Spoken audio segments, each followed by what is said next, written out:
জয় শ্রী রাধে, জয় গৌরহরি, জয় জগৎবন্ধু হরি। যস্য শরণমাত্রেণ জ্ঞান উৎপদ্যতে সয় সএব সর্বসম্পন্ন তস্मै শ্রী গুরুবে নমঃ। গুরু কৃপা হি কেবলম। শ্রী গুরুদেবের শ্রীচরণে প্রণতি জানাই। সকল সাধু গুরু বৈষ্ণবের চরণে ভুলণ্ঠিত প্রণাম। এই তো সপ্তমী, গৌরানা ঠাকুর প্রভু অদ্বৈত আচার্যের শুভ আবির্ভাব তিথি। আজ আমরা অদ্বৈত ঠাকুরের কিছু কথা আস্বাদন করব শ্রী গুরু কৃপায়। অদ্বৈতের প্রভাবে চৈতন্য অবতার। শ্রীহট্ট জেলার লাউর গ্রামে অদ্বৈত ঠাকুরের জন্ম হয়েছিল। পিতার নাম ছিল কুবের পণ্ডিত, মাতার নাম ছিল নাভা দেবী। পিতা নাম দিয়েছিল কমলাক্ষ। কমলাক্ষ যিনি, তিনি গৌরানা ঠাকুর প্রভু অদ্বৈত। শ্রী অদ্বৈত আচার্যের পিতৃনিবাস ছিল শ্রীহট্ট জেলার লাউর গ্রামে। পিতা কুবের পণ্ডিত ছিলেন রাজা দিব্যসিংহের সভা পণ্ডিত। দিব্যসিংহের সভা পণ্ডিত নামে সুপরিচিত এবং সুসম্মানিত ছিলেন পিতা কুবের পণ্ডিত, কুবের আচার্য। হাতে খড়ি দেওয়ার পর কমলাক্ষের পাঠশালায় ভর্তি করা হলো। পাঠশালার সহপাঠী হলো রাজা দিব্যসিংহের পুত্র। রাজপুত্রকে সহপাঠী রূপে পেলেন কমলাক্ষ। রাজপুত্র হলে কি হবে? কমলাক্ষের বিদ্যার দৌরত্বে একেবারে জুবুতুবু হয়ে থাকতেন রাজপুত্র। কিন্তু কমলাক্ষ ছিল এমন মধুর, তাকে ভালো না বেশে উপায় নেই। সবাই তাকে ভালোবাসে। রাজপুত্র তিনি তো কমলাক্ষ বলতেই যেন নিজের সহপাঠী রূপে তিনি খুব ভালোবাসতেন কমলাক্ষকে। একদিন রাজপুত্র সভা পণ্ডিতের পুত্র কমলাক্ষ ও তার সহপাঠী কমলাক্ষকে নিয়ে আসে রাজবাড়িতে। রাজবাড়িতে রাজা দিব্যসিংহ যখন কমলাক্ষকে দেখলেন, তখন রাজপুত্রকে জিজ্ঞেস করলেন, ও কে? তখন রাজপুত্র বললেন, আমার সহপাঠী, আমার প্রিয় সহপাঠী, আমার সাথী। তা নয়, মূল পরিচয়টা জানতে চাইলেন রাজা দিব্যসিংহ। তখন রাজপুত্র বললেন, ও হলো সভা পণ্ডিতের ছেলে। বালককে দেখে কি প্রকারের মুগ্ধ হয়ে যায় রাজা, তাই তাকে ক্রমে ক্রমে এত ভালোবেসে ফেলে। দিব্যসিংহ ছিলেন শক্তি উপাসক।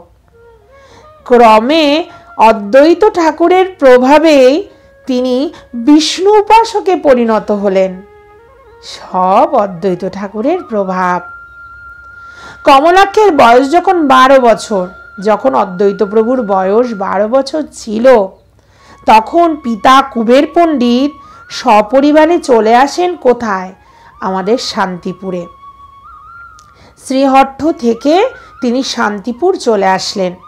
শান্তিপুরে এসে ফুলবাটি গ্রামে শান্তনু আচার্যের পাঠশালায় ভর্তি করে দেওয়া হলো কমলাক্ষকে। সেখানে শাস্ত্র পাঠ শুরু হলো কমলাক্ষের। কিছুকালের মধ্যে বেদান্ত মহাপণ্ডিত হয়ে উঠলেন কমলাক্ষ। শান্তনু আচার্য তিনি তার ভাষায় বলতেন, অদ্বৈত ঠাকুর কেমন ছিলেন? বলছে, বেদ পঞ্চানন ছিলেন শ্রী অদ্বৈত আচার্য। তখন শ্যামাদাস বলে এক পণ্ডিত দিগ্বিজয় জয় করে শান্তিপুর এসেছিলেন। শ্যামাদাস পণ্ডিতের সঙ্গে তর্কযুদ্ধে আসরে বসলেন কমলাক্ষ। কমলাক্ষের কাছে শ্যামাদাস পণ্ডিত তিনি হেরে গেলেন। এমনভাবে হেরে গেল, নিজেকে একেবারে কমলাক্ষের শিষ্য করতে তিনি নিবেদন করলেন কমলাক্ষের কাছে। কমলাক্ষের শিষ্যে পরিণত হলো শ্যামাদাস পণ্ডিত। সেই থেকে কমলাক্ষের নাম হয়ে গেল শ্রী অদ্বৈত আচার্য। সেই থেকে আমাদের অদ্বৈত ঠাকুর তিনি কমলাক্ষ থেকে অদ্বৈত আচার্যে পরিণত হলেন। বাবা মা মারা যাওয়ার পর অদ্বৈত ঠাকুর গয়ায় গিয়েছিলেন পিণ্ড দেওয়ার জন্য।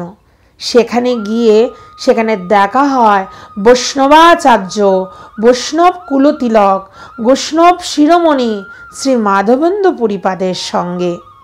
এই বুঝি মহাকালের নির্দেশ, এই বুঝি ভারতবর্ষের ভক্তি মার্গের এক উজ্জ্বল ভবিষ্যৎ সূচনা হলো সেই দিন, সেই গয়াধামে মাধবেন্দ্র পুরীপাদের সঙ্গে যখন দেখা হয় অদ্বৈত ঠাকুরের। মাধবেন্দ্র পুরীপাদের সঙ্গে দেখা হওয়া মানেই হলো ভারতবর্ষের বৈষ্ণব ধর্মের শুভ সূচনা হলো। পরবর্তীকালে, তখন নয়, পরবর্তীকালে নীলাচলে যাওয়ার পথে মাধবেন্দ্র পুরীপাদ শান্তিপুর গিয়েছিলেন অদ্বৈত ঠাকুরের কাছে।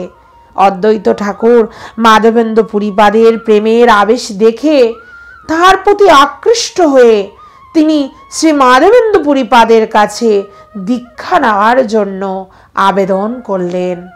সেই সময় শ্রী মাধবেন্দ্র পুরীপাদ অদ্বৈত ঠাকুরকে দীক্ষা দিয়েছিলেন শান্তিপুরে। পরবর্তীতে গয়াতে নয়, আবার চলে আসি গয়াতে। গয়াতে মাধবেন্দ্র পুরীপাদের সঙ্গে দেখা হওয়ার পর গয়া থেকে মাধবেন্দ্র পুরীপাদের সঙ্গে দেখা করে শ্রী অদ্বৈত আচার্য তিনি কাশীতে গিয়েছিলেন। গয়া থেকে তিনি কাশীতে গেলেন, সেখানে বিজয় পুরীপাদের সঙ্গে দেখা হলো, মানে বিজয় কৃষ্ণ গোস্বামী পাদের সঙ্গে দেখা। তারপর শ্রী অদ্বৈত আচার্য কাশী থেকে তিনি চললেন মথুরায়। মথুরায় এসে তিনি পরিক্রমা শুরু করলেন। মথুরায় এসে সেই সময় অদ্বৈত ঠাকুর মথুরার পরিক্রমা করলেন। পরিক্রমা করতে গিয়ে একটা কৃষ্ণ বিগ্রহ পেয়েছেন। সেই কৃষ্ণ বিগ্রহ অপূর্ব সুন্দর। সেই কৃষ্ণ বিগ্রহের নাম দিয়েছিলেন মদন মোহন। ধীরে ধীরে মদন মোহনের কথা বলছি, শুনুন।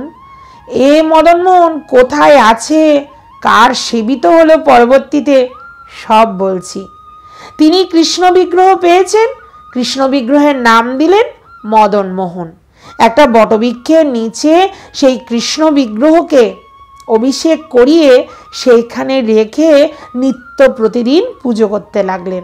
মনে মনে ভাবতেন, আমি তো এখন সেবা করছি তোমার, যখন আমি বাংলায় চলে যাব তোমার সেবা কে করবে, আমি তোমার সেবা কাকে দিয়ে যাব। অদ্বৈত ঠাকুর চিন্তা করতেন। মদন মোহনের একনিষ্ঠভাবে তিনি মদন মোহনের সেবা করতেন।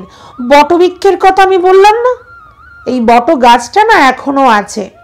আপনারা যদি বৃন্দাবন গিয়ে থাকেন তাহলে অবশ্য অদ্বৈত বট দর্শন করেছেন। অদ্বৈত বট, যেখানে অদ্বৈত প্রভুর বৈঠক আমরা বলে থাকি। অদ্বৈত প্রভুর খুব সুন্দর একটা শ্রী বিগ্রহ আছে, আপনারা নিশ্চয়ই দর্শন করেছেন।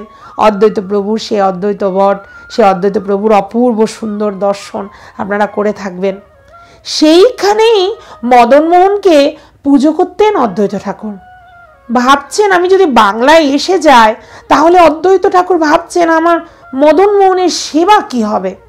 সেই সময় মথুরার দামোদর চৌবে, ব্যক্তিটার নাম হলো দামোদর চৌবে, ও তার স্ত্রী বল্লভা চৌবে, দুই চৌবে দম্পতি অদ্বৈত ঠাকুরের কাছে দীক্ষা নিয়েছিলেন। তারা এসে অদ্বৈত ঠাকুরকে নিবেদন করলেন, ঠাকুর চিন্তা কেন করছেন, আপনার এই মদন মোহনের সেবা আমরা করব, আমাদের এই বিগ্রহ দিয়ে যান, আমরা এই মদন মোহনের সেবা করব। অদ্বৈত ঠাকুর বলছেন, বাহ, বেশ ভালো কথা বলেছ। আমার সেবায় থেকে তোমরা যদি এইভাবে সেবায় নাও, মদন মোহন খুব সুখে থাকবে। তোমরা বড় স্নেহে মদন মোহনের সেবা করো। এই বলে মদন মোহনকে সেই চৌবে দম্পতির কাছে দিয়ে আসলেন অদ্বৈত প্রভু। সেই মদন মোহন এখন কোথায় আছে? আপনাদের মনে প্রশ্ন হতে পারে। সেই চৌবে ঘরণী মদন মোহনকে নিজের ছেলের মতো ভালোবাসতেন। নিজের দুটো ছেলে আছে, কিন্তু মদন মোহন সহ চৌবে ঘরণীর 3টে ছেলে। খেতে দিতেন কি করে? 3টা ছেলেকে যেভাবে বসিয়ে মা সেবা করায়, ধরো 3টে ছেলে আছে একজন মায়ের, এইখানে এইখানে এইখানে করে 3 ছেলে বসেছে। 3 ছেলেকে সমানভাবে থালা দেয়, রুটি দেয়, সবজি দেয়, লাড্ডু দেবে, মিষ্টি দেবে, মাখন দেবে। ঠিক তেমনিভাবে চৌবে ঘরণীও মদন মোহনকে সেবা করতেন। মদন মোহন তার 3 নম্বর পুত্র, আর বাকি 2 পুত্র আছে পাশাপাশি বসত, আর 3 জনকে 3টা পাতা দিয়ে লাড্ডু, পেড়া, মাখন, মিশ্রি, পুরি, সবজি যাই তিনি রন্ধন করতেন 3 পুত্রকে দিতেন। মদন মোহন ছিল চৌবে ঘরণীর পুত্রের মতো। পরবর্তীকালে সনাতন গোস্বামী পাদ, যিনি মহাপ্রভুর আদেশে বৃন্দাবনে এসেছিলেন, একবার চৌবে ঘরণীর ঘরে মাধুকরী করতে গিয়ে হঠাৎ করে দেখলেন, এ কি, চৌবে ঘরণী 3 জন ছেলে কোথা থেকে? 2 জন ছেলেকে দেখছি, পাতা তো দিয়েছে 3টে, ছেলে তো 2টো, আরেকটা কাকে দিয়েছে পাতা? জানলা দিয়ে গোপনে দেখছেন সনাতন গোস্বামী পাদ। দেখলেন 2টো ছেলে তো আনন্দের সেবা করছে, আর একটা ছেলের জন্য যে পাতাটা দেওয়া হলো নীল রঙের একটা সুন্দর হাতের চুড়ি, হাতে আংটি পরা, খুব সুন্দর কোমল একটা হাত এসে সেই থালা থেকে পুরি, সবজি, মাখন, লাড্ডু সেবা করছেন। সনাতন গোস্বামী পাদ দেখে স্তম্ভিত হয়ে গেলেন, কে, কাকে দেখলাম আমি? পরের দিন তিনি আবার আসলেন, আবার দেখছেন। এইভাবে একদিন দেখলেন সনাতন গোস্বামী পাদ চৌবে ঘরণী ঘরে ছিল না, গোপনে ওই ঘরে ঢুকে দেখলেন সাক্ষাৎ মদন মোহন সেই পত্র থেকে সেবা করছেন। দেখে অজ্ঞান হয়ে গেছে। মদন মোহন স্বপ্নে বললেন সনাতন গোস্বামী পাদকে, আমি তোমার সঙ্গে যাব। এই মদন মোহনই সনাতন গোস্বামী পাদের সেবিত বিগ্রহ, যিনি এখন রাজস্থানের করলিতে আছে। আপনারা যদি যেয়ে থাকেন তাহলে অবশ্যই রাজস্থানের করলিতে মদন মোহনকে দর্শন করে থাকবেন। এইখানে আমি এই বিষয়টা কেন বললাম? এই মদন মোহনই অতীতে পুজো করতেন শ্রী অদ্বৈত ঠাকুর। অদ্বৈত ঠাকুর ওনাকে পেয়েছিলেন। সেই যাই হোক, আমরা আবার চলে আসি অদ্বৈত ঠাকুরের কথায়। খুশি হয়ে অদ্বৈত ঠাকুর চৌবে ঘরণীর হাতে মদন মোহনকে দিয়ে দিলেন। এখন ভাবছেন, আমি কি পুজো করব? আমার সেবিত বিগ্রহ মদন মোহনকে তো আমি দিয়েই দিলাম, আমি এখন কি সেবা করব? তখন শ্রীমতী রাধারানীর একনিষ্ঠ সখী, শ্রীমতী রাধারানীর প্রিয় সখী বিশাখা একদিন শ্রীমতী রাধারানীর মুখে শ্রীকৃষ্ণের রূপমাধুরীর কথা শ্রবণ করে একটা সুন্দর চিত্রপট এঁকেছিলেন, কৃষ্ণের চিত্রপট। সেই চিত্রপটটি অদ্বৈত ঠাকুর পেয়েছেন। সেই চিত্রপটটি তিনি সঙ্গে করে নিয়ে আসলেন। তিনি সেই চিত্রপটের সেবা করতেন। মদন মোহনকে তো দিয়ে এসেছেন, আর সঙ্গে করে সেই কৃষ্ণের বিশাখার অঙ্কিত শ্রীকৃষ্ণের চিত্রপটটি তিনি সেবা করবেন বলে নিয়ে আসলেন শান্তিপুরে। যখন শ্রীল মাধবেন্দু, আমি বলেছি কিছুক্ষণ আগে, আগেই বললাম মাধবেন্দ্র পুরীপাত এসেছিলেন অদ্বৈত ঠাকুরকে দীক্ষা দেওয়ার জন্য। সেই সময় এসে অদ্বৈত ঠাকুরকে বললেন, কি ব্যাপার, একজন কেন? তোমার যে সেবিত বিগ্রহ একজন কেন, আরেকজন কোথায়? অদ্বৈত ঠাকুর অবাক হয়ে মাধবেন্দ্র পুরীপাতের দিকে তাকিয়ে আছেন। আরেকজন কার কথা বলছেন? আরেকজন কই? তার মানে তুমি শুধু কৃষ্ণ কেন সেবা করছো, শ্রীমতী রাধারানী কই? সেই সময় শ্রী মাধবেন্দ্র পুরীপাত নিজের হস্তে শ্রীমতী রাধারানীর চিত্র অঙ্কন করে অদ্বৈত ঠাকুরকে দিয়েছিলেন। অদ্বৈত ঠাকুর সেই থেকে রাধা কৃষ্ণের যুগল মূর্তির সেবা করতেন, পুজো করতেন, ভজন করতেন। সেই চিত্রপট রূপী রাধাকৃষ্ণের যুগল মূর্তি তিনি পুজো করতেন। সেই দুই কি কখনো এক হয়ে উঠবে না? মনে মনে ভাবতেন, দুই শুধু আলাদাই থাকবে, দুই কি কখনো এক হবে না? একদিন কি এই দুই এক হয়ে আসবে না? একদিন লাউর গ্রামে রাজা দিব্যসিংহ এসেছিলেন। দিব্যসিংহ এসে হাজির। অদ্বৈত ঠাকুরের প্রভাবে দিব্যসিংহের জীবন পরিবর্তন হয়ে গেছে। লবমাত্র সাধুসঙ্গ সর্বসিদ্ধি হয়। অদ্বৈত ঠাকুরের প্রভাব এমন হয়েছে রাজার জীবনে, রাজার নিরন্তর কৃষ্ণ কৃষ্ণ হা কৃষ্ণ হা কৃষ্ণ বলে ডাকে। অদ্বৈত ঠাকুর হেসে বললেন, দিব্যসিংহ, তুমি তো আর দিব্যসিংহ রইলে না, তোমার নতুন নাম হলো এখন থেকে কৃষ্ণদাস। নির্বিচ্ছিন্ন কৃষ্ণ নাম যার মুখে, সেই তো রাজা দিব্যসিংহ হতে পারে না। আজ থেকে তোমার নাম কৃষ্ণদাস। অদ্বৈত ঠাকুর আনন্দ অন্তরে বলে উঠল, তুমি কৃষ্ণদাস, তোমার নাম আমি কৃষ্ণদাস রাখলাম। কৃষ্ণদাস সেই তো দিব্যসিংহ, দিব্য রাজা দিব্যসিংহ, তিনিই তো কৃষ্ণদাস।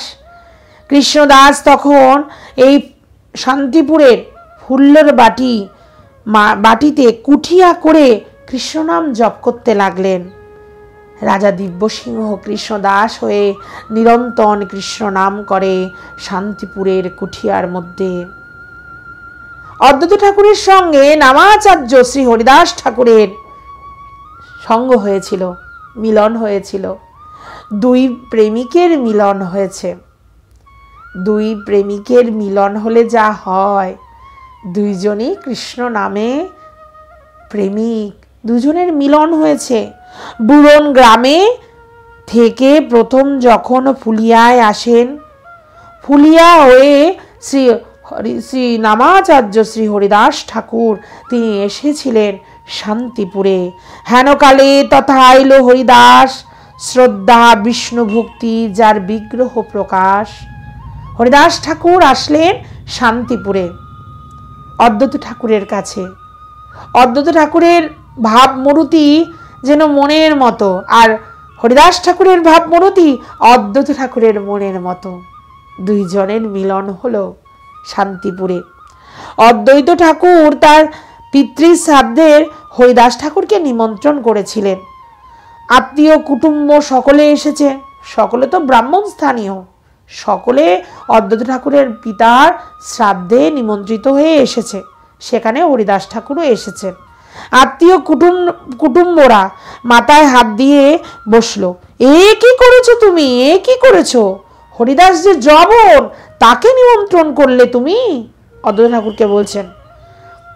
হরিদাস কৃষ্ণ ভক্ত, কৃষ্ণদাস, দিনে 3 লক্ষ হরিনাম করে, সে বেদার্থ ব্রাহ্মণের থেকে শ্রেষ্ঠ, তাকে নিমন্ত্রণ করব না তো কাকে নিমন্ত্রণ করব?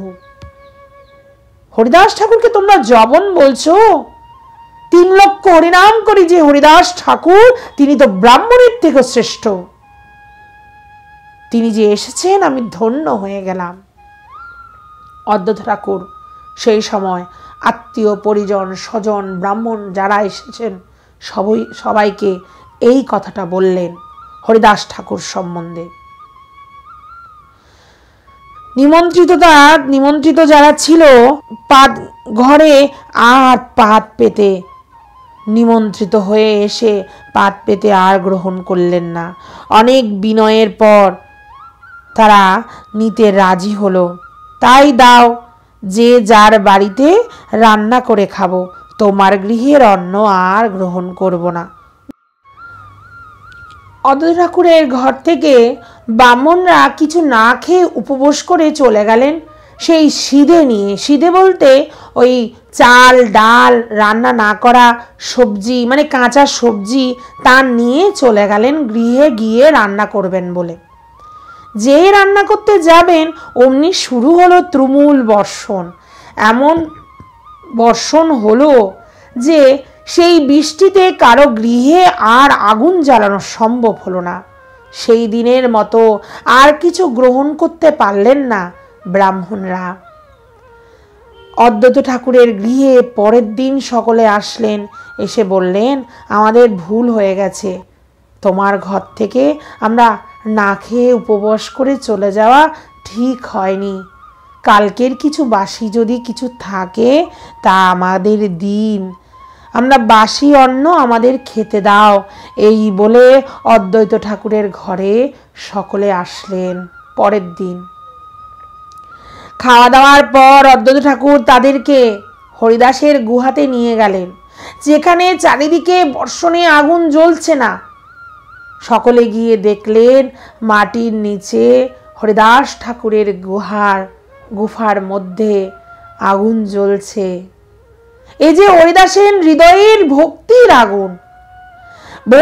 আগুন যেন জ্বলন্ত হয়ে জ্বলছে।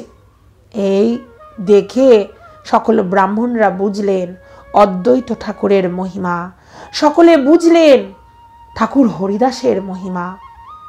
দুই জনের ভক্তির আগুনে আজ সমাজের মধ্যে জ্বলে উঠেছে।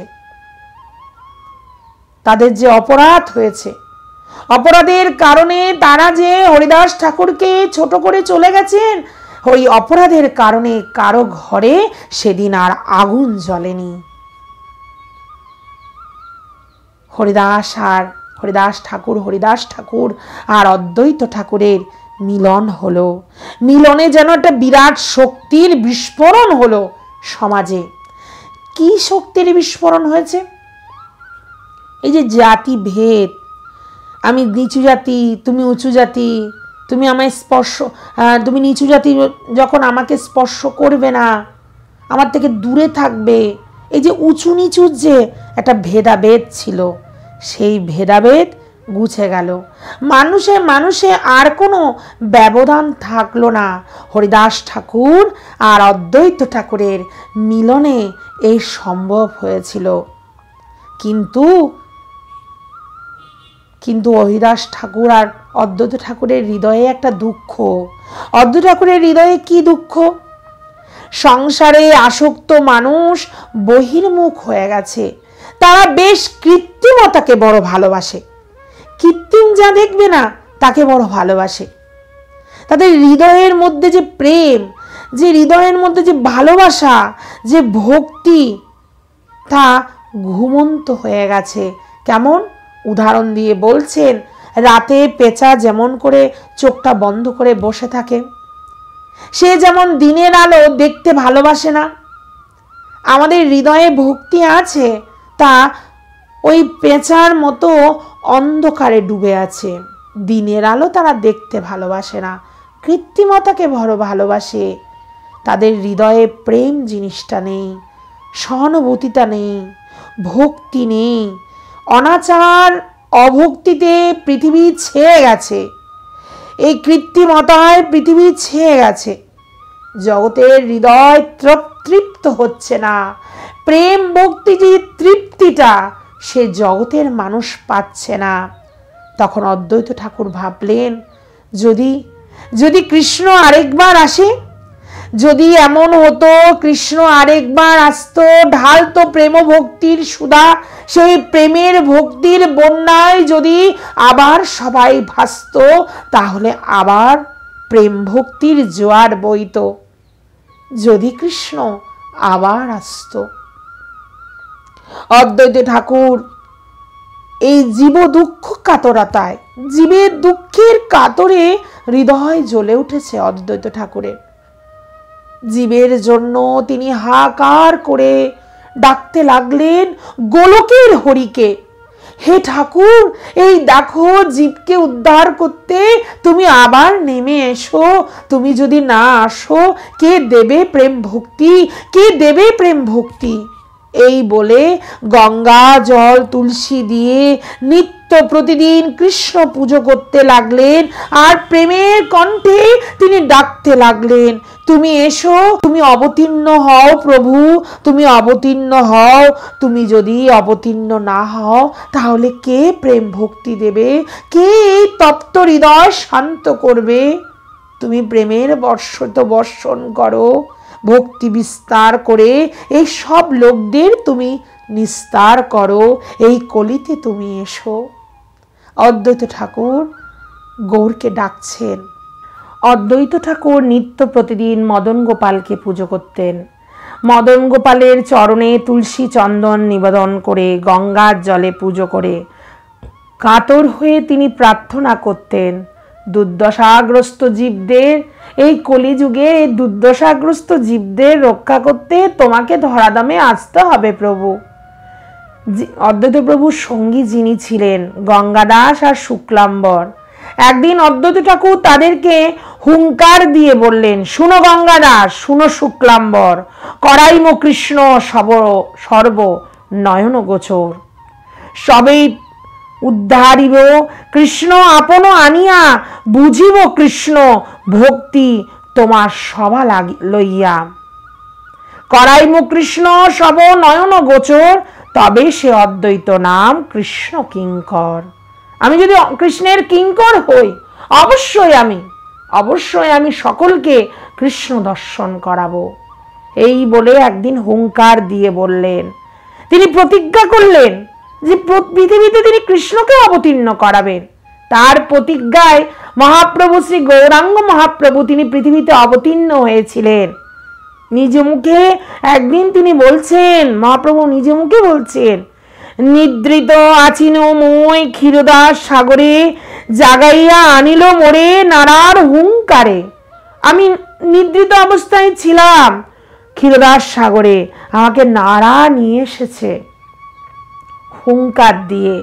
জীব দুঃখ কাতর হয়ে হুঙ্কার দিলেন অদ্বৈত ঠাকুর, সেই হুঙ্কারে গৌরহরি অবতীর্ণ হয়েছিলেন।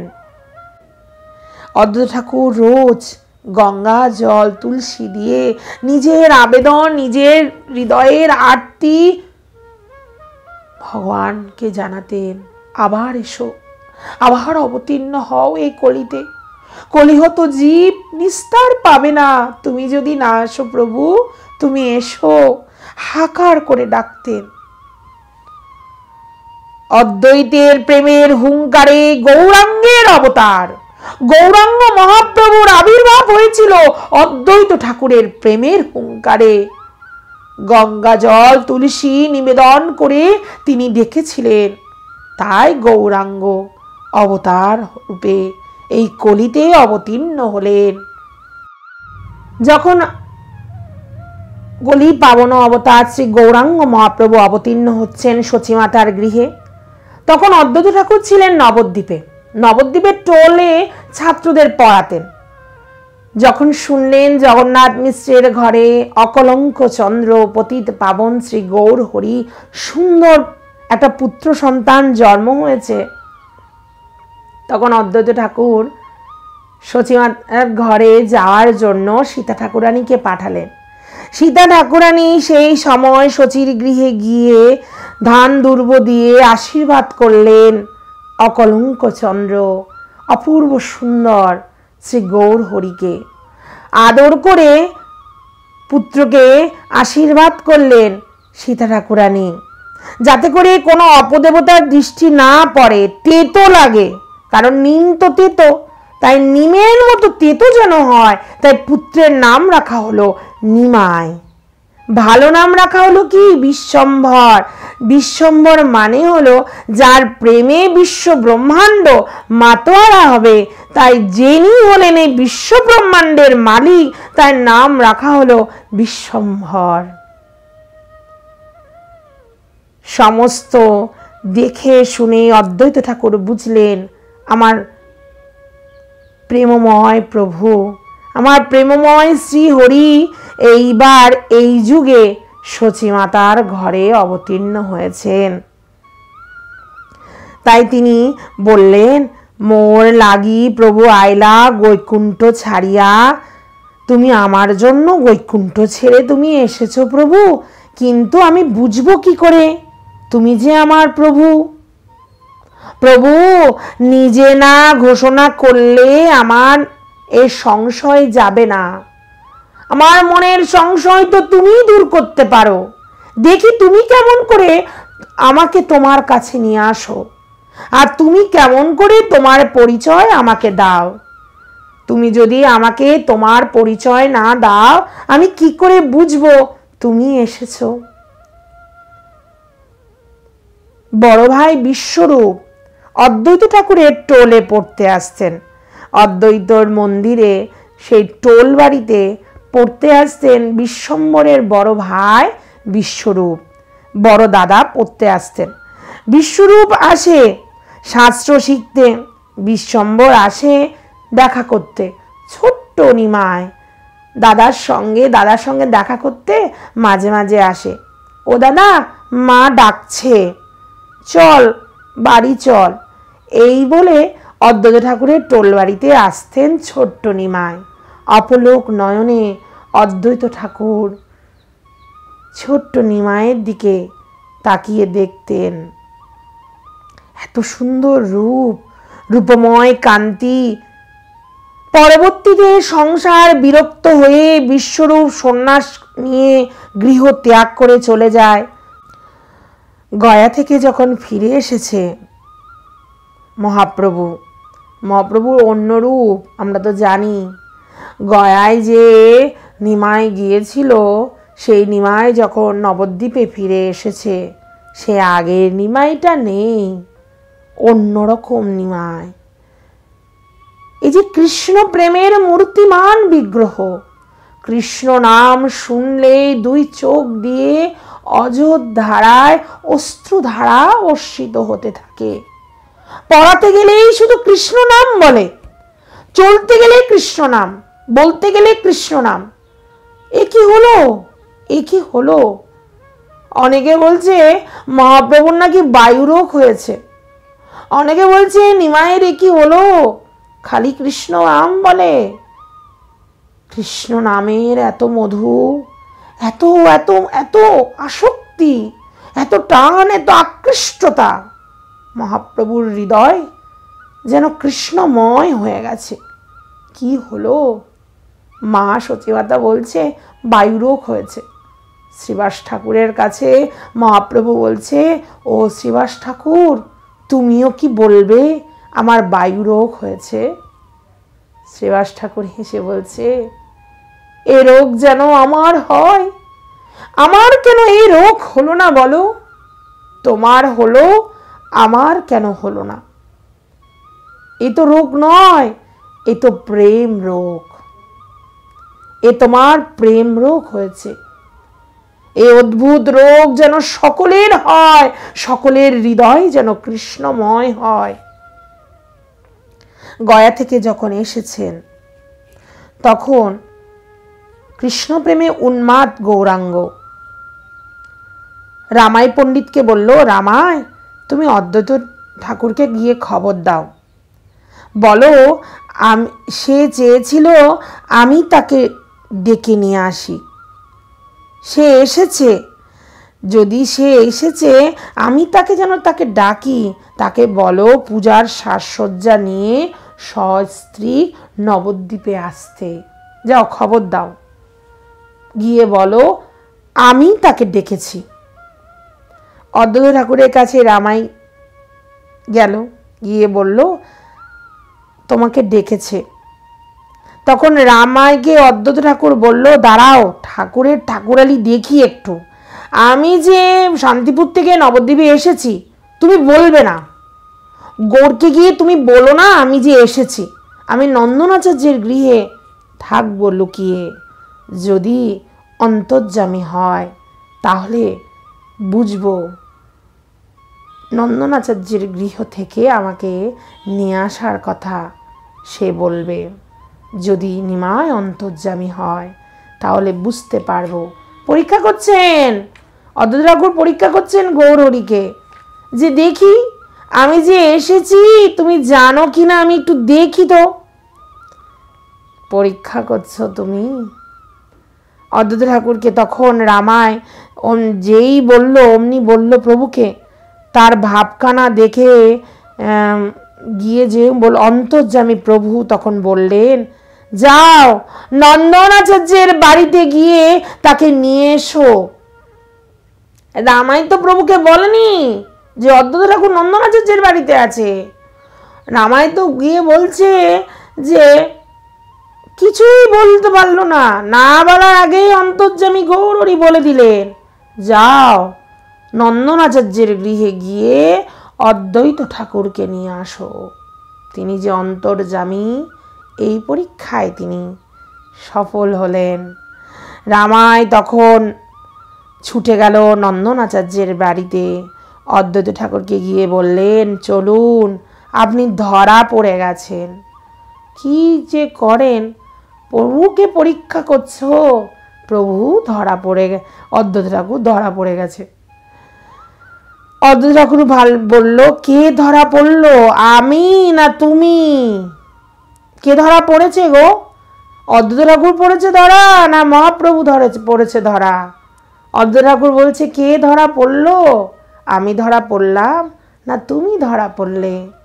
তুমি যে ভগবান তা আমি বুঝে গেলাম, তুমি যে আমার শ্রীহরি তাই তুমি ধরা পড়ে গেছো।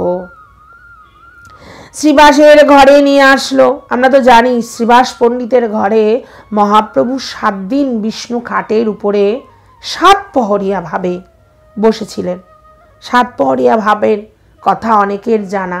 7 দিন মহাপ্রভুর ভগবত ভাব, অদ্ভুত ভাব, সকলে বিভিন্ন রকম সেবা করছে।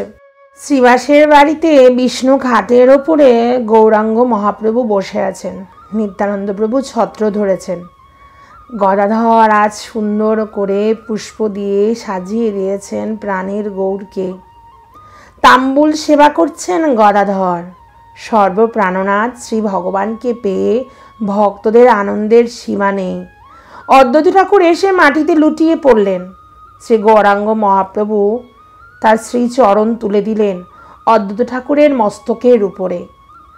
নিজের গলার মালা আজ অদ্বৈত ঠাকুরের গলায় দিয়ে বললেন, নাড়া, বর চাও, বর চাও। তখন অদ্বৈত ঠাকুর বললেন, তোমাকে দেখলাম, তোমাকে পেলাম, আর কি বর চাই আমার? আমার যে সর্ববিষ্ট পূর্ণ হয়ে গেছে। তখন অদ্বৈত ঠাকুরকে শ্রী গৌরহরি বললেন, তোমার জন্যই তো আমি গোচরে হলাম, তার মানে আমি তোমার জন্যই এসেছি। গৌরহরি বলছেন, ভক্তি বিলাবার জন্য আমার সব কিছু, তাহলে তেমন ভক্তি দাও যাতে জ্ঞান চণ্ডালে কোলাকুলি করে। অদ্বৈত ঠাকুর বলছেন, তেমন ভক্তি দাও আমায়, যেন এমন ভক্তি আমায় দাও যেখানে জ্ঞান যেন না থাকে, যে ভক্তিতে চণ্ডাল আর ব্রাহ্মণ এক হয়ে যায়। অদ্বৈত প্রভু প্রেম ভক্তি এমনভাবে চাইলেন যাতে করে যে প্রেম ভক্তিতে ব্রাহ্মণ চণ্ডাল কোলাকুলি করে। অদ্বৈত বললেন, যদি প্রেম ভক্তি দিতে হয় তাহলে তুমি শূদ্র, নারী, মূর্খ যারা আছে তাদেরকে প্রেম ভক্তি দেবে। নাম প্রেম ধন দিতেই চাও, চণ্ডালদের দেবে, মূর্খদের দেবে, শূদ্রদের দেবে, তাদেরকে কেউ দেয় না প্রেম ভক্তি। সবাই জ্ঞান নিয়ে নাচুক, তুমি প্রেম ভক্তি তাদের দেবে।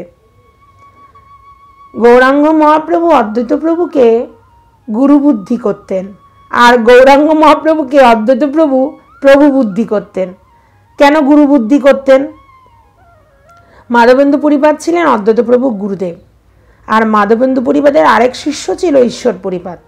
সেই ঈশ্বর পরিপাত থেকে দীক্ষা নিয়েছেন মহাপ্রভু। তাহলে মাধবেন্দু পরিপাত কে হয়? মহাপ্রভুর পরম গুরুদেব। মাধবেন্দু পরিপাতের শিষ্য অদ্বৈত প্রভু। অদ্বৈত প্রভু গুরু ভ্রাতা হলেন ঈশ্বর পরিপাত, যিনি কিনা মহাপ্রভুর গুরুদেব। তাহলে গুরুদেবের ভাই গুরু ভ্রাতা, তিনিও তো গুরু সমান হয়। তাই অদ্বৈত প্রভুকে প্রণাম নিবেদন করতেন গুরু বুদ্ধিতে। গুরু বুদ্ধিতে মহাপ্রভু প্রণাম নিবেদন করতেন। কিন্তু অদ্বৈত প্রভুর একদম পছন্দ না, কারণ তিনি তো কৃষ্ণ, তিনি তো ভগবান, তিনি কেন আমায় প্রণাম করবেন? তুমি তো আমার প্রভু, প্রভু হয়ে তুমি আমায় কেন প্রণাম করবেন? আমি তোমায় প্রণাম করব। তাই অদ্বৈত প্রভুর মনোপুত হতো না। গৌরাঙ্গ হচ্ছে কৃষ্ণ, গৌরাঙ্গের দাস হওয়ার যে আনন্দ, কোটি ব্রহ্মসুখ এরকম আনন্দ দিতে পারে না। গৌরাঙ্গের দাস মানে কৃষ্ণ দাস। কৃষ্ণ দাস হওয়ার মধ্যে যে আনন্দ, কোটি ব্রহ্মসুখও সে আনন্দ দিতে পারে না। তাই অদ্বৈত ঠাকুরের দাস হওয়ার মধ্যে যে তৃপ্তি, সেই তৃপ্তিটা প্রণাম করলে তার ধূলিসাৎ হয়ে যায়। যখন গৌরহরি এসে প্রণাম করে, বাস সব ধূলিসাৎ হয়ে গেল।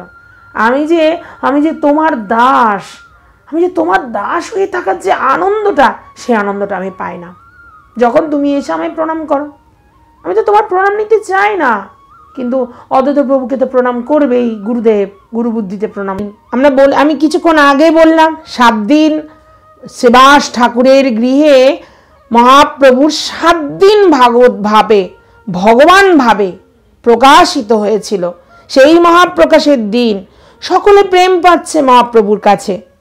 শুধু মহাপ্রভু সচিমাতাকে প্রেম দিলেন না, নিজের মাকে প্রেম দিলেন না। কেন? সে কি সচিমাতার কি অপরাধ যে প্রেম দিচ্ছেন না মহাপ্রভু? সচিমাতার বৈষ্ণব অপরাধ হয়েছে। বৈষ্ণব অপরাধের কারণে সচিমাতাকে কিছুতেই মহাপ্রভু প্রেম দিলেন না। হ্যাঁ, সচিমাতার বৈষ্ণব অপরাধ হয়েছে। অদ্বৈত ঠাকুরের চরণে সচিমাতার বৈষ্ণব অপরাধ ছিল। বড় ছেলে যখন সন্ন্যাস হয়ে যায়, সচিমাতা অদ্বৈত ঠাকুরের প্রতি অপ্রসন্ন ছিলেন। সেই অপ্রসন্নতার কারণে অদ্বৈত প্রভুর উপরে দোষারোপ করেছেন।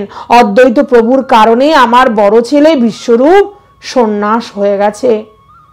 এই কথাটা যেই বলেছে, অদ্বৈত ঠাকুরের চরণে সচিমাতার অপরাধ হয়ে গেছে।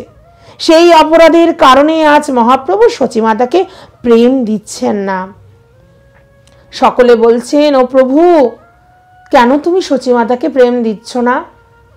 যদি অদ্বৈত ঠাকুর আমার মা সচিমাতাকে ক্ষমা করতে পারে, তাহলে আমি প্রেম দেব, তার আগে প্রেম দেওয়া যাবে না। সচিমাতা অদ্বৈত ঠাকুরের চরণে গিয়ে প্রণাম নিবেদন করলেন। তখন অদ্বৈত ঠাকুর বললেন, না না, এ কি হয়? আমি কি মা যশোদার পদধূলি নিতে পারি? সচিমাতা যখন অদ্বৈত ঠাকুরের চরণে গিয়ে প্রণাম নিবেদন করছেন, অদ্বৈত ঠাকুর তখন বিব্রত হতে বললেন, এ কি করো কি? আমি মা যশোদাকে কি পদধূলি দিতে পারি বলো? সচিমাতার মহাত্ম্য বর্ণনা করতে করতে আবেশে অদ্বৈত প্রভু মূর্ছিত হয়ে পড়লেন। সেই সুযোগে তাকে প্রণাম নিবেদন করলেন সচিমাতা। কিছুতেই সচিমাতা প্রণাম করতে পারছিলেন না অদ্বৈত ঠাকুরকে, কারণ ভগবানের মা কি করে আমায় প্রণাম করতে পারে? সচিমাতার প্রেমের আবেশের কথা বর্ণনা করতে করতে অদ্বৈত ঠাকুর মূর্ছিত হয়ে পড়লেন। সেই সুযোগে সচিমাতা অদ্বৈত ঠাকুরের চরণধূলি নিজের মস্তকে মেখেছিলেন। প্রণাম নেওয়ার সঙ্গে সঙ্গে ক্ষমা হয়ে গেল। তখন সচিমাতাকে প্রেমধন দিলেন মহাপ্রভু, কারণ অপরাধ থেকে মুক্ত হয়ে গেছেন সচিমাতা। তখন সচিমাতার শরীরে জাগলো প্রেমের বিকার।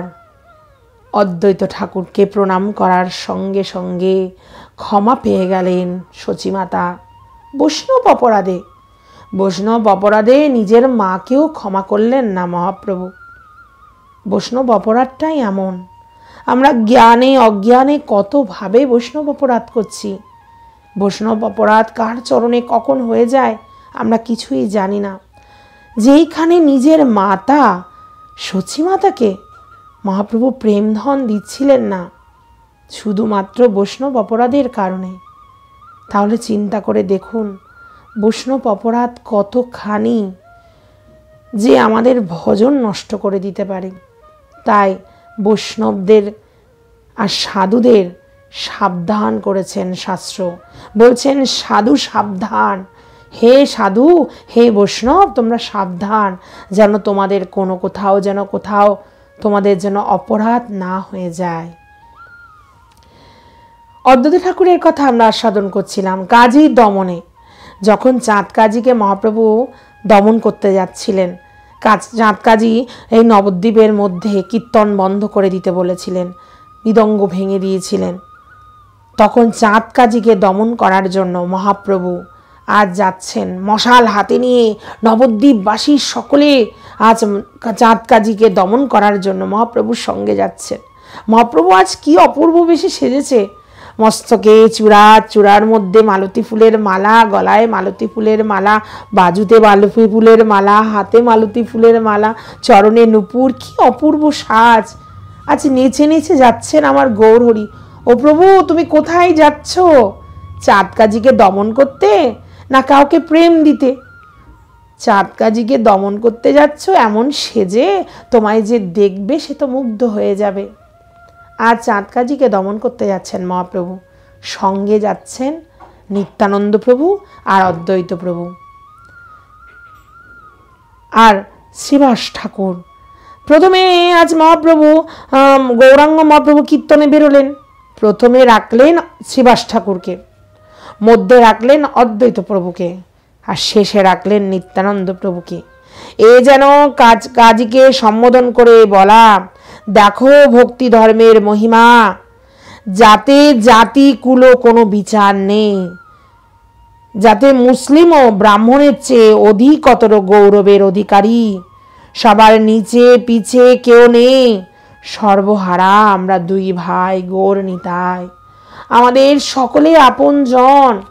তোমরা যে হরিদাসকে জবন হরিদাস বলো, সে হরিদাস আমাদের দলের নেতৃত্ব দিচ্ছে। পিছনে হরিদাসের পিছনে যাচ্ছেন অদ্বৈত ঠাকুর, আর সব দিক দিয়ে সবার শেষে আমরা দুই ভাই গৌর আর নিতাই, দুই ভাই আসছি আজকে। কাজীকে দমন করতে যাচ্ছেন মহাপ্রভু। অদ্বৈত ঠাকুরের গৃহে মহাপ্রভুর ভোজন বিলাস আমরা শুনে থাকি। কাটোয়া থেকে সন্ন্যাস গ্রহণ করে গৌরহরি যখন বৃন্দাবন কোথায় বলে দৌড়ে যাচ্ছেন, 3 দিন তিনি রাত দেশে কোথায় বৃন্দাবন, কোথায় যমুনা, কোথায় বৃন্দাবন এই বলে শুধু ছুটছে মহাপ্রভু।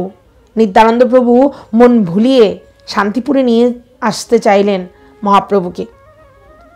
পথ ভুলিয়ে নিত্যানন্দ প্রভু গঙ্গার তীরে নিয়ে আসলো আর বলল, তুমি যে যমুনা খুঁজছো এই তো যমুনা। শ্রীপাদ এ যমুনা? হ্যাঁ, ওই যে দেখছো গাছ, ওই তো বংশীবট। এই বলে যমুনার ভ্রমে গঙ্গায় স্নান করলেন গৌরহরি আমার। 3 দিন ধরে আমার গৌরহরি কিছু খায়নি। তাই নিত্যানন্দ প্রভু চাইছেন গৌরকে মিথ্যা কথা বলে আজ ভুলিয়ে নিয়ে চললেন। যদি পারি শান্তিপুরে নিয়ে যেতে, তাহলে আমার গৌরের কিছু সেবা করা হবে। আজ যমুনা ভ্রম করে গঙ্গায় অবগাহন করলেন। মনে পড়ল এক কৌপিন পরেই তো গৃহত্যাগ করে এসেছি। স্নান অন্তে আমি দ্বিতীয় কৌপিন কোথায় পাব? আমি তো একটা কৌপিন পরেই তো এসেছি গৃহত্যাগ করে, দ্বিতীয় তো আরেক কোনো কৌপিন নেই। তাকিয়ে দেখলো গঙ্গার তীরে কৌপিন বহিবাস সব নিয়ে অদ্বৈত ঠাকুর দাঁড়িয়ে আছে। আরে অদ্বৈত আচার্য, তুমি এখানে? বৃন্দাবনে আসার খবর অদ্বৈত ঠাকুর কি করে জানলো কি করে? তখন বাহ্য জ্ঞান ফিরে আসলো মহাপ্রভুর। তখন বুঝলেন এই বৃন্দাবন নয়, এ গঙ্গার তীর। আমি যমুনায় স্নান করছি না, আমি তো যমুনা ভ্রম করে গঙ্গায় স্নান করেছি। এ কথা শুনতে অদ্বৈত ঠাকুর বলল, তোমার পাদপুত সমস্ত স্থানই তো বৃন্দাবন। তুমি যেখানে দাঁড়াও সেই স্থানটাই তো বৃন্দাবন হয়ে যায়। আর যেখানে তুমি স্নান করলে সে গঙ্গায় আর যমুনায় পরিণত হয়েছে। এইখানে গঙ্গা যমুনার এক ধারা প্রবাহিত হবে, এই জায়গায় গঙ্গা যমুনা একাকার হয়ে যাবে। আজও সে স্থান আছে যেখানে গঙ্গা যমুনা এক হয়ে গেছে। আপনারা অনেকেই দর্শন করেছেন। সে নৌকা করে গৌরহরিকে আজ নিজ ঘরে নিয়ে আসলেন অদ্বৈত ঠাকুর। যত্ন করে খুব আনন্দে সেবা করালেন। 2-3 দিন ধরে মহাপ্রভুর সেবা হয়নি, সেবার সুযোগ পেল আজ অদ্বৈত ঠাকুর। নিত্য গীত কীর্তন হলো প্রচুর। নীলাচলের পথে রওনা হলেন মহাপ্রভু। নীলাচলে মহাপ্রভুর পথে কে দেখাশোনা করবে তা অদ্বৈত ঠাকুর আজ সঙ্গী নির্বাচন করে দিচ্ছেন। কারা কারা যাবে মহাপ্রভুর সঙ্গে? নিত্যানন্দ প্রভু যাবে, জগদানন্দ প্রভু যাবে, দামোদর আর মুকুন্দ, এনারা যাবেন মহাপ্রভুর সঙ্গে। 4 জনকে ঠিক করে দিয়েছে। এরপর অদ্বৈত ঠাকুর বলছেন, আমিও যাব তোমার সঙ্গী হয়ে। নদিয়া চাঁদের হাট তো ভেঙে গেছে, এখানে থেকে আমি আর কি করব? তখন মহাপ্রভু বললেন, না না, তুমি গেলে হবে। তুমি যদি ব্যগ্র হও তাহলে সকলকেও আমার মাকে কে প্রবোধ দেবে? অদ্বৈত ঠাকুরকে আলিঙ্গন করে মহাপ্রভু ফিরিয়ে দিলেন সেই দিন। তারপর 3 বছর পরে মহাপ্রভুর যখন দাক্ষিণাত্য পরিক্রমা করে নীলাচলে আসলেন, তখন অদ্বৈত নিজেই চললেন নীলাচল। মান্যপাত্র সর্বশিরোধার্য অদ্বৈতকে মহাপ্রভু সম্বোধনা করে করলেন, তোমার আগমনে আমি এতদিন পূর্ণ হলাম। সংকীর্তনের মূল গায়ন প্রধান নর্তক পদে অদ্বৈত ঠাকুরকে নির্বাচিত করলেন। পুরীর রথে জগন্নাথের শ্রী রথযাত্রার সময় নরেন্দ্র সরোবর, গণ্ডিচা মার্জন, উদ্যানে ভজন, রথাগ্রে নর্তন, সব জায়গায় অদ্বৈত প্রভুকে অগ্রগণ্য করে মহাপ্রভু লীলা করতে লাগলেন। অদ্বৈত প্রভু মহাপ্রভুর কাছে আপনি ঈশ্বর অংশে জগতের গুরু। অদ্বৈত যেন মহাপ্রভুর কাছে ঈশ্বরের অংশ হয়েও তিনি যে জগতের গুরু। একদিন অদ্বৈত ঠাকুর ফুল তুলসী নিয়ে মহাপ্রভুকে পুজো করতে আসলেন। আজ কিছু যে করে হোক মহাপ্রভুকে পুজো করবেন। মহাপ্রভু বলছেন, না না, আমি ঈশ্বর নই, আমি তো দাস। কিন্তু অদ্বৈত ঠাকুর কিছুতেই মানবেন না, আর যে করেই হোক মহাপ্রভুকে পুজো করবেন। মহাপ্রভু তখন তুলসী আর ফুল নিয়ে আজ মহাপ্রভুকে পুজো করতে যাবেন, মহাপ্রভু তুলসী ফুল নিয়ে অদ্বৈতকে পুজো করছেন। অদ্বৈত ঠাকুর মহাপ্রভুকে পুজো করছেন, মহাপ্রভু অদ্বৈত প্রভুকে পুজো করছেন।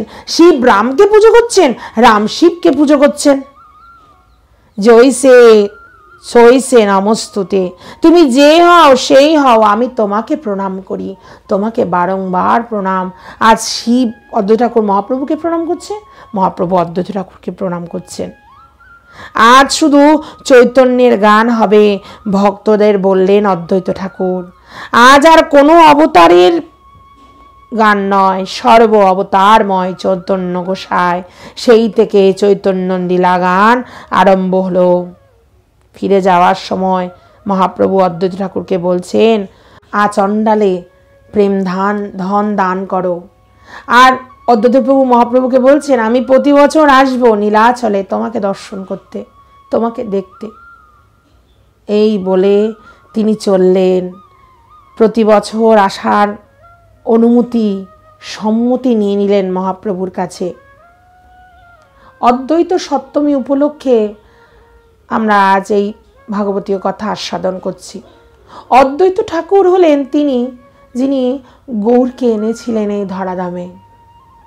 আবার গৌরলীলার শেষে মহাপ্রভুকে তিনি বললেন, আউলেরে কহিও লোক হইল বাউল, বাউলেরে কহিও হাটে বিকাই চাউল, বাউলেরে কহিও কাজ নাহি কো আউল, বাউলেরে কহিও ইহা কহিছে বাউল।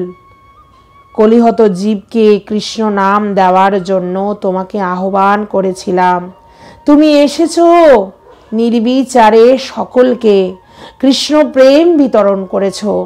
কৃষ্ণ প্রেম পায়নি এমন লোক নেই আর সংসারে।